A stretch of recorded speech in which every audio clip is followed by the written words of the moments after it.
에베소서 4장 13절로 16절을 통해서 성장하는 그리스도인 하는 제목으로 말씀을 나누고자 합니다. 미국에 가보면 여러 가지 주가 있지만 버지니아 주가 있습니다. 저도 부흥회를 여러 번 갔었습니다. 그 버지니아 주에 가난한 모자가 살았습니다. 목사였던 아버지는 일찍 세상을 떠났습니다. 가난에 시달리는 사모님, 즉 어머니가 남의 집 세탁, 재봉, 청소 등등으로 아들의 학비를 조달했습니다. 아들은 어머님의 눈물겨운 노고를 생각하면서 열심히 공부해서 프린스턴 대학으로 입학했고 수석으로 졸업하게 되어 졸업생 대표로서 졸업 연설까지 하게 되었습니다. 그런데 어머니는 큰 고민이 생겼습니다. 아들 졸업식에 입고 갈 변변한 옷 한 벌조차 없었기 때문입니다. 수석 졸업생인 아들의 명예에 오점을 남길까 염려했습니다. 그래서 아들의 간절한 권유로 겨우 졸업식에 참여하여 제 뒷자리에 쪼그리고 앉아 있었습니다. 아들은 연설을 마치면서 다음과 같이 말합니다. 제가 이처럼 무사히 대학을 졸업하게 된 것은 먼저 가장 중요한 것 하나님의 보호하심이었고 하나님의 인도하심의 결과였습니다. 또 나를 가르쳐 주신 교수님들의 덕택도 있습니다. 그리고 특별히 저 때문에 고생을 거듭하면서 학비를 조달해 주신 어머님의 은혜는 평생 죽을 때까지 잊을 수가 없습니다. 그리고 그는 정말 그 총장님으로부터 받은 금메달을 청중 속에 앉아 계신 저 뒷자리에 계신 어머니에게로 걸어가서 어머님의 가슴에 달아드렸습니다. 그리고 어머님 감사합니다. 어머님의 은혜로 졸업하게 되었습니다. 이것은 제가 받을 상이 아닙니다. 어머니께서 받으셔야 합니다. 라고 말을 했다고 합니다. 진정한 마음으로 감사를 표하는 아들의 모습을 보고 동석했던 청중들은 모두 다 기립박수를 보냈습니다. 이 젊은이는 뒤에 뭐가 됐을까? 변호사가 되었고 모교인 프린스턴 대학에서 교수가 되었고 1902년에는 그 대학의 총장이 되었습니다. 8년 후에 뉴저지주의 주지사가 되었고 다시 2년 후에 미국의 제28대 대통령이 되었습니다. 그가 바로 민족 자결주의자를 제의한 윌슨 대통령입니다. 그 후에 그는 노벨 평화상까지도 받게 되었습니다. 많은 사람이 환경과 여건을 탓하며 불평과 원망을 합니다. 하지만 윌슨은 불우한 환경 속에서도 어머님의 노고와 눈물과 희생을 보았다는 것입니다.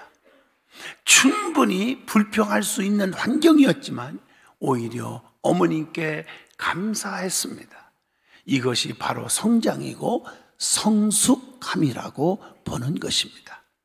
이 땅 위에 태어난 모든 만물은 성장합니다. 그래야 나름대로의 소종의 존재 목적을 이룰 수가 있는 거 아니겠습니까? 짐승도 성장해야 하고 식물들도 성장해야 합니다. 요즘에는 짐승을 기를 때도 식물을 기를 때도 좋은 음악을 들려줘서 더 좋은 환경에서 더 빠르게 성장할 수 있도록 하기도 하지 않습니까? 사람은 육적인 면도 성장해야 되지만 정신적인 면과 영적인 면에서도 성장해야 한다고 봅니다. 특별히 그리스도인들은 영적으로 성장할 때 정상적인 믿음의 사람이라고 말할 수가 있습니다. 성도들이 영적으로 성장하면 하나님께 영광과 감사를 돌릴 수가 있게 되고 다른 성도들에게는 기쁨을 줄 수 있다는 것입니다. 그러면 어떻게 해야 성장하는 그리스도인이 될 수 있을까요? 오늘 에베소 4장을 통해서 저와 여러분이 깊은 은혜의 시간이 되고자 합니다. 첫째로 하나가 되어야 성장하는 그리스도인이 될 수 있다고 오늘 본문 13절에서 말씀을 주고 있습니다. 오늘 본문 말씀처럼 하나님의 아들을 믿는 것과 아는 일에 하나가 되어야 온전한 사람이 되어 믿음이 성장하게 된다고 말씀하고 계십니다. 하나님의 아들 예수 그리스도를 믿는 것과 아는 것에 하나가 되어야 합니다. 예수 그리스도가 누구인지를 확실하게 알고 그를 믿기만 하면 구원받음을 확실하게 이해하고 믿고 그럴 때 하나가 될 수가 있고 믿음이 성장하게 되는 것입니다. 예수님이 누구십니까? 예수님은 누구든지 어떤 죄를 지어도 다 용서하시는 분입니다. 요한복음 8장 3절로 4절에 기록되어 있고 요한복음 8장 10절로 11절에도 말씀을 주고 있습니다. 그렇기 때문에 그 예수님을 믿음으로 누구든지 정죄할 수 없게 되는 것인 줄로 믿습니다. 예수님은 아무 죄도 없는 분인데 우리를 위해 대신 십자가에 죽어주신 분입니다. 마가복음 10장 45절입니다. 이 믿음이 있을 때 우리는 서로가 하나 될 수가 있습니다. 내가 아무리 속상하고 내가 아무리 힘들어도 내가 아무리 환난을 당하고 오해를 받고 핍박을 받아도 예수 그리스도의 십자가만 생각하면 다 이길 수 있지 않겠습니까? 분쟁이 없이 같은 마음, 같은 뜻을 가질 때 또한 하나가 될 수 있다고 고린도전서 1장 10절에 말씀을 드립니다. 그리고 동일한 믿음을 가질 때 하나가 되는 것입니다. 베드로후서 1장 1절에 예수 그리스도의 종이며 사도인 시몬 베드로는 우리 하나님과 구주 예수 그리스도의 의를 힘입어서 동일하게 보배로운 믿음을 우리와 함께 받은 자들에게 편지하노라 이렇게 말하고 있습니다. 또 온전한 사람이 될 때 하나가 될 수 있어요. 본문 13절입니다. 사랑하는 성도 여러분, 우리는 온전한 삶을 사시기를 축복합니다. 하나님처럼 온전하라고 마태복음 5장 48절에 권면합니다. 그리스도 안에서 완전한 사람이 될 때 하나가 또 될 수 있다고 골로새서 1장 28절에 말씀을 드립니다. 뿐만 아니라 모든 선한 일을 행할 때 온전케 될 수가 있습니다. 디모데후서 3장 17절의 말씀이죠. 뿐만 아니라 성도들을 하나로 연합시키는 것들이 있어요. 그게 뭘까? 성경에 보면요, 이 한이라는 단어, 한신, 한 믿음, 한 사람, 이렇게 한이란 말, 이 한신이란 말은 유일하신 하나님 아버지를 얘기합니다. 신명기 6장 4절에 이스라엘아 들으라, 우리 하나님 아버지는 여호와는 오직 유일한 여호와시니라 이렇게 말하고 있어요. 또 한 주, 이 말은 독생자 예수 그리스도이십니다. 그래서 고린도전서 12장 5절에 보면 직분은 여러 가지나 주는 같으며 이렇게 기록되어 있어요. 그리고 한 몸이라는 표현이 있죠. 주 예수님과 연합된 몸을 의미합니다. 고린도전서 12장 12절입니다. 또 한 영 이런 말이 있어요. 역사하시는 성령은 같다는 거예요. 고린도전서 12장 4절 말씀처럼 은사는 여러 가지나 성령은 같고 이렇게 기록되어 있어요. 또 한 세례 이런 단어가 있어요. 그리스도와 합한 세례를 의미합니다. 로마서 6장 3절로 4절입니다. 또 한 마음 하는 표현이 있죠. 주를 사랑하는 마음이 하나가 되어야 합니다. 마태복음 22장 37절입니다. 그리고 생각도 한 생각 이런 단어가 있죠. 생명과 평안을 위한 생각이 있다는 거예요. 그래서 로마서 8장 6절에 육의 생각은 사망이요 즉 멸망이요 영의 생각은 생명과 평안이니라 라고 말씀합니다. 또 한 믿음이라는 단어가 있죠. 주님의 복음에 대한 믿음이 하나가 되어야 한다는 거예요. 갈라디아서 1장 23절의 말씀입니다. 그리고 사랑도 한 사랑 이랬어요. 사랑을 통한 용서와 이해를 의미합니다. 에베소 4장 2절에 모든 겸손과 온유로 하고 오래 참음으로 사랑 가운데 서로 용납하고 이렇게 말씀했어요. 소망도 한 소망, 영생에 대한 소망이 있습니다. 에베소 4장 4절입니다.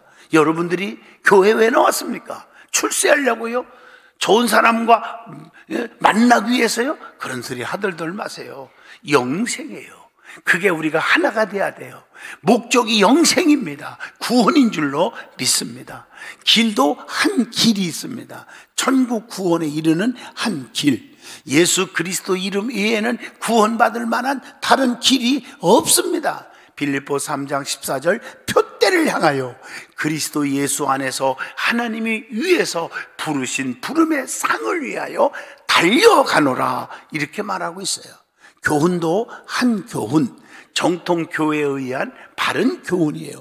사이비 집단 이단에 곁눈질하지 않기를 축복합니다. 디모데전서 6장 3절입니다.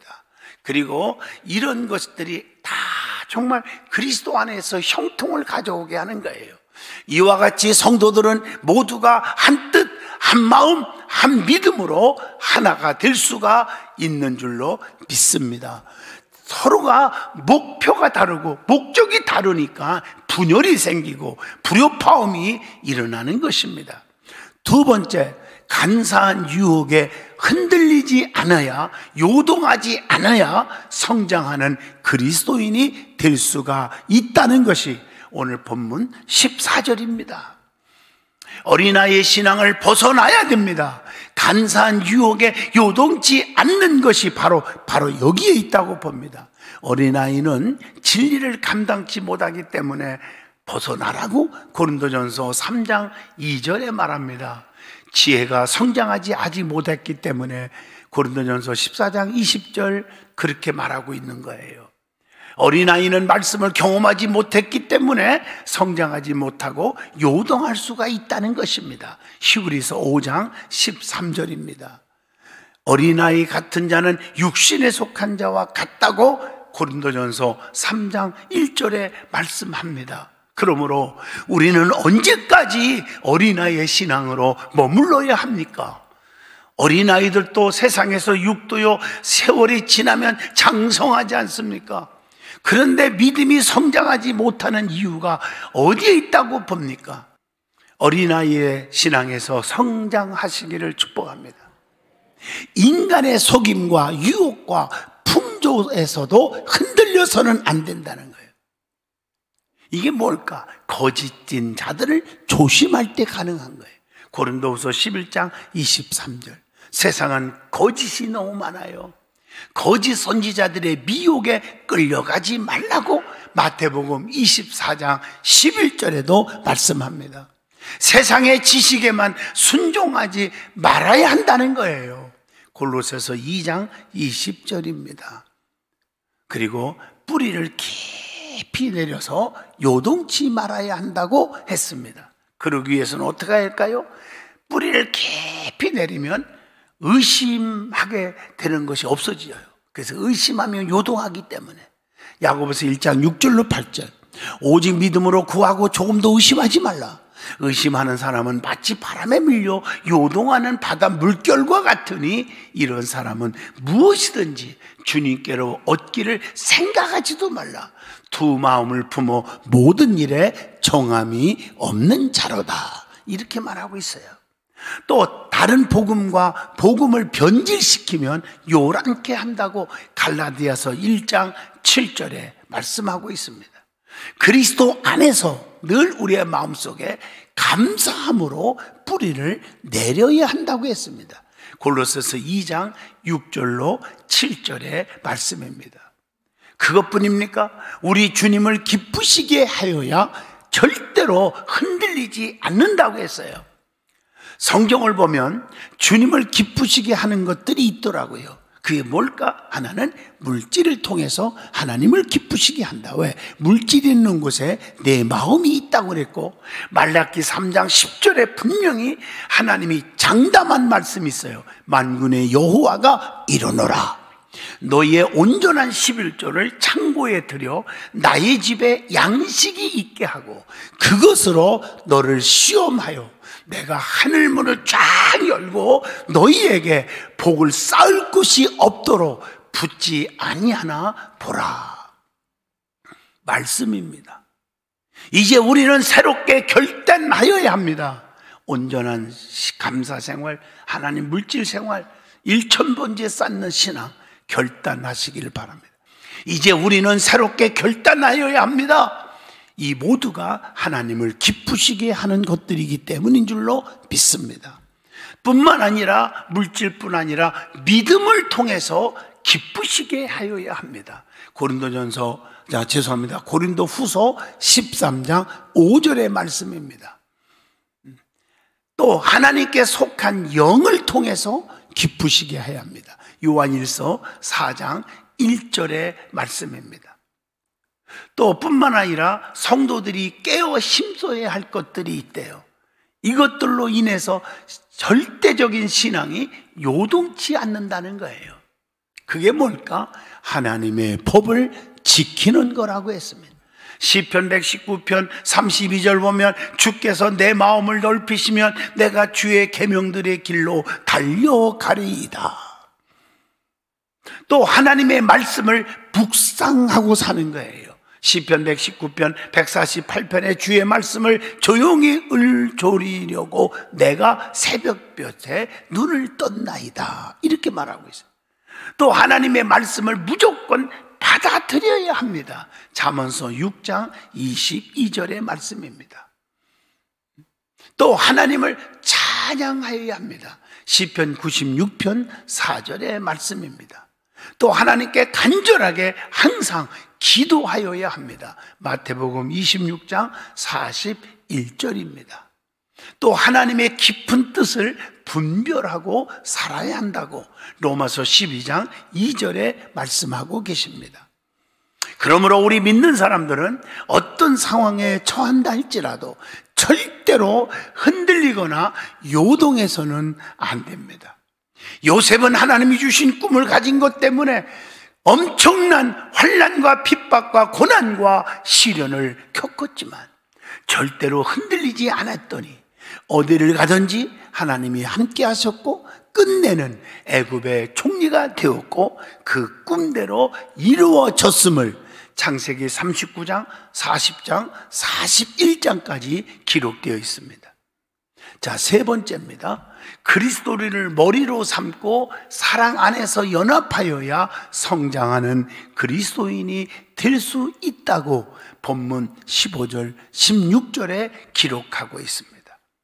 우리 주님은 우리의 머리가 되시고 우리는 주님의 지체들입니다. 그래서 고린도전서 12장 27절에 너희는 그리스도의 몸이요 지체의 각 부분이라.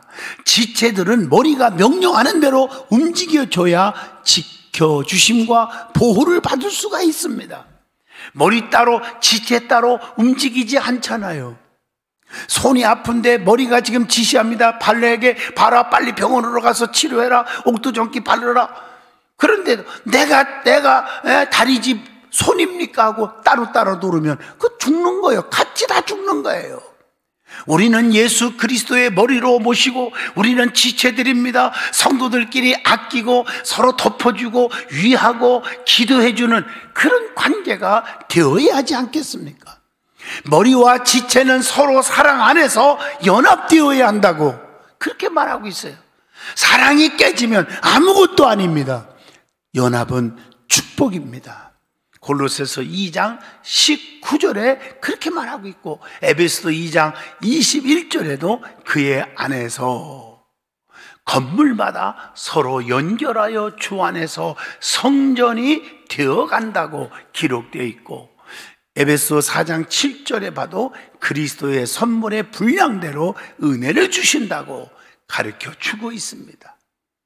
예수님은 만물의 머리가 되시는 동시에 교회의 머리가 되신다고 했어요. 몸이 머리로부터 영양을 공급받아 활동하듯이 그리스도는 교회에 필요한 영양을 공급하고 성령을 통해서 교회를 양육하는 것입니다. 그렇기 때문에 교회에 지체된 성도는 주님께 양육을 받아야 되고 보호를 받게 되는 줄로 믿습니다. 하나님께서 교회에서 직분을 주신 목적이 뭡니까? 왜 직분을 줬을까요? 여러분, 에베소서 4장 12절을 보세요. 성도를 온전케 하여 봉사의 일을 하게 하며 그리스도의 몸을, 즉 교회를 세우려 하십니다. 그게 성도들에게 직분 주신 목적입니다. 다시 말하면 성도들을 흠없이 보존하려고 직분을 주신 거예요. 데살로니가전서 5장 23절입니다. 성도를 온전한 인격자로 만들기 위해서 직분을 주셨는데, 직분을 받은 다음에 인격자가 되는 게 아니라 인격자가 타락하는 경우가 너무 많아 목에 힘이 들어가고 교만하고, 디모데후서 3장 17절 조심하셔야 합니다. 또 섬기게 하려고 직분을 주셨다고 분명히 말씀했어요. 로마서 12장 7절. 근데 섬김을 받으려고 하고 자기를 알아달라고 하고 잘못된 것입니다. 그리고 그리스도의 몸된 교회를 세우시려고 주셨으니, 나 때문에 교회가 부흥하고, 나 때문에 성도들이 행복하고, 나 때문에 주의 종의 목회가 신바람 나고, 이렇게 하게 하기 위해서 직분을 주셨다는 사실을 절대로 잊어서는 아니 됩니다. 에베소 4장 16절의 말씀입니다. 말씀을 마치려고 합니다. 건강한 삶을 살기를 원하십니까? 그렇다면 여러분, 알아야 할 것을 알아야 돼. 내 신체 기관이 제일 무서워하는 것이 무엇인지 아십니까? 위도, 심장도, 폐도 다 있잖아요. 우리의 신체 기능. 자, 보세요. 위는 차가운 것을 두려워한대요. 그냥 가급적이면 따뜻한 물을 마시세요. 심장은 짠 음식을 두려워한대요. 폐는요, 연기를 무서워한대요. 그러니까 연기 그거 옆에도 가지 말고 연기를 피워서도 안 되겠죠. 간은요, 기름기를 무서워한대요. 콩팥은요, 밤을 새우는 것을 두려워한대요. 담낭은요, 아침을 거르는 것을 무서워한다네요. 비장은요, 마구잡이로 아무거나 막 먹는 것을 두려워한대요. 취장은요, 과식하는 것을 두려워한대요. 이쯤 되면 끝도 할 만도 한대요. 내가 왜 이 말을 꺼냈을까요? 마귀는 뭘 두려워할까? 이 얘기하려고 그래요. 감사를 두려워한답니다. 몸에 나쁜 음식과 식습관을 피하는 것처럼 영의 나쁜 것과 나쁜 잘못된 믿음의 습관을 버려야 한다는 것입니다. 마귀가 두려워하는 감사를 가까이 할수록 우리의 몸과 영혼도 건강해질 수 있는 줄로 믿습니다. 성도의 성숙한 믿음으로 하나님께 의지하라고 그렇게 하고 감사하기만 하면 모든 두려움이, 염려, 걱정, 근심이, 질병이 사라지는 것입니다. 성도는 주님의 백성이요, 천국의 백성이요, 거룩한 자요, 택한 자요, 구별된 자입니다. 그렇기 때문에 성도는 영적으로 날마다 성숙해야 하고 신앙이 성장하여야 합니다. 성장하기 위해서는 고칠 것은 과감하게 고치고 버릴 것은 과감하게 버리고 유익한 것은 취할 줄 알아야 되지 않겠습니까? 하나가 되는데 힘써야 하고 간사한 유혹에 빠져 요동치 말아야 되고 주님을 머리 삼고 사랑 안에서 연합하여야 합니다. 그럴 때 하나님의 축복이 넘칠 줄로 믿습니다.